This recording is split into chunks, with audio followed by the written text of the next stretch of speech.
ఒక అడవిలోని నది ఒడ్డున చెట్టు దగ్గర ఎలుక ఒకటి ఉండేది. అక్కడే నదిలో కప్ప ఉండేది. నదిలోని విషయాలన్నీ, కప్ప అడవిలోని విషయాలన్నీ ఎలుక ఒకదానితో ఒకటి చెప్పుకునేవి. అలా రెండిటికి స్నేహం ఏర్పడింది. ఒకరోజు నది అవతల ఒడ్డున పచ్చగా మెరిసే పంట పొలం కనిపించింది.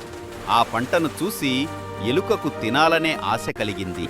నదిని దాటాలని అనుకుంటున్నా. కానీ నీకు ఈత రాదు కదా? అవును, నాకు ఈత రాదు. మిత్రమా, నన్ను నది అవతలికి తీసుకెళ్తావా? అవును, ఖచ్చితంగా.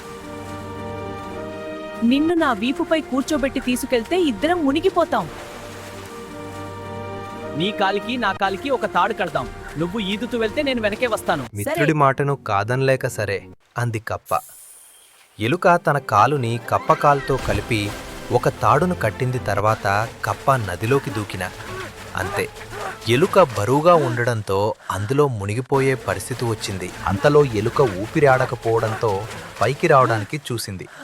కప్ప నీటిలోకి లాగింది. అంతలో ఎలుక నదిలో కొట్టుకోవడాన్ని చూసిన ఓ కొంగ దాన్ని నోటితో కరుచుకుని పైకి ఎగిరింది. ఎలకతో పాటే దాని కాలికి తాడుతో కట్టుకున్న కప్ప కూడా పైకొచ్చింది. అది చూసిన కొంగ, ఆహా, ఏమీ అదృష్టం అని సంబరపడింది.